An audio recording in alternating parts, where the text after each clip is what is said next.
नमस्कार बच्चों। आज हम कक्षा 6 संस्कृत ज्ञान मंजूषा का 14वां पाठ लंग लकार चतुरः काकः पढ़ेंगे। यह कहानी एक कव्य के विषय में है जो अपनी बुद्धि और मेहनत से अपना काम सिद्ध कर लेता है, अपने कार्य को पूर्ण कर लेता है। पहले हम इस पाठ का वाचन करेंगे, बाद में इसका अर्थ समझेंगे। तो चलिए पढ़ते हैं। पाठ 14 चतुरः काकः। चतुर कौवा। एकस्मिन् वृक्षे एकः काकः वसति अस्म। एकदा सः आकाशे भ्रमणाय अगच्छत्। आकाशे परिभ्रमन् सः पिपासया व्याकुलः अभवत्। सः जलं प्राप्तुम् इतस्ततः अभ्रमत्। तदा सः एकस्मिन् स्थाने घटम् अपश्यत्। घटस्य उपरि उपाविशत्। घटे अल्पं जलम् आसीत्। काकः जलं पातुम् असमर्थः अभवत्। तदा सः एकम् उपायम् अचिन्तयत्। यदि अहं जले पाषाणखण्डानि क्षेपयिष्यामि तदा तत् जलम् उपरि आगमिष्यति। सः पाषाणखण्डानि घटे अक्षिपत्। जलं च उपरि आगच्छत्। काकः पर्याप्तं जलम् अपिबत्। प्रसन्नः भूत्वा आकाशे उद्पतत्।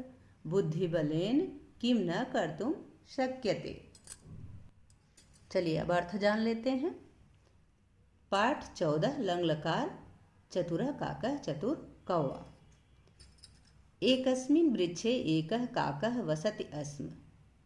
एक वृक्ष पर एक कौवा रहता था। वसति मतलब रहता था, अस्म मतलब था, काकः मतलब कौवा। एकदा सः आकाशे भ्रमणाय आगच्छत्।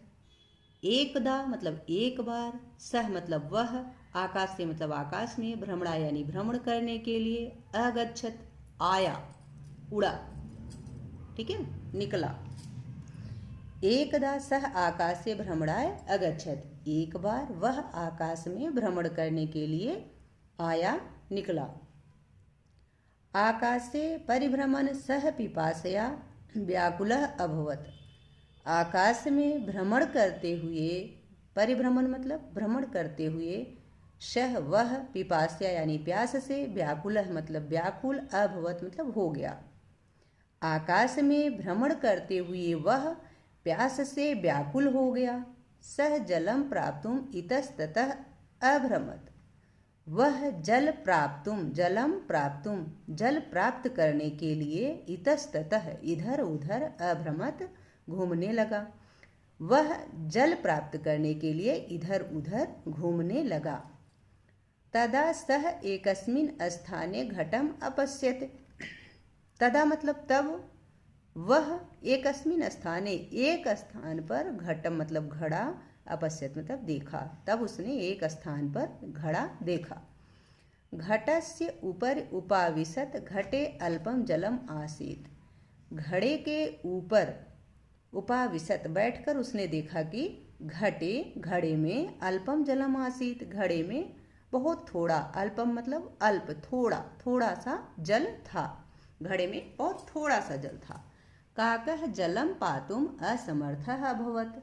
कौवा जल पाने में असमर्थ था, ठीक है। कौवा जल पाने में, पातु मतलब प्राप्त करने में, असमर्थ अभवत् असमर्थ हो गया। तदा सह एकम उपायम अचिंत्यत। तदा मतलब तब, सह वह, एकम मतलब एक, उपाय मतलब उपाय, अचिंत्यत मतलब सोचा, तब उसने एक उपाय सोचा।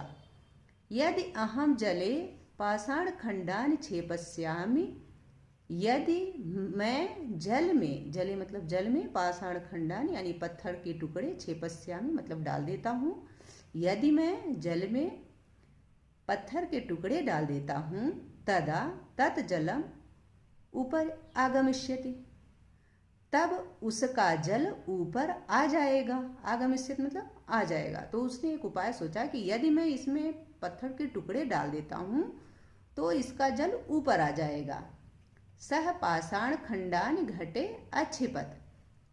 उसने, सह पाषाण खंडानि घटे अक्षिपत, उसने पत्थर के टुकड़ों को घटे मतलब घड़े में, अक्षिपत मतलब डाल दिए।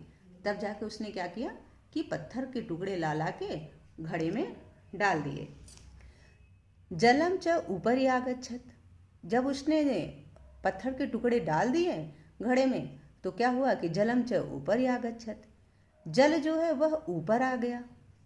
काकः पर्याप्तम जलम अपिबत, कौवे ने पर्याप्त जल पी लिया। अपिबत मतलब पी लिया, पिया। पर्याप्त मतलब पर्याप्त, जितना उसको जरूरत थी, जितनी उसकी आवश्यकता थी उसने उतना जल पी लिया। प्रसन्न भूत्वा आकाशे उदपतत, और प्रसन्न होकर आकाश में उड़ गया, और प्रसन्न होकर आकाश में उड़ गया। बुद्धि बलेन किम न कर्तुम शक्यते, बुद्धि और बल से किम न कर्तुम शक्यते, किम मतलब क्या, न मतलब नहीं, कर्तुम शक्यते कर सकते हैं।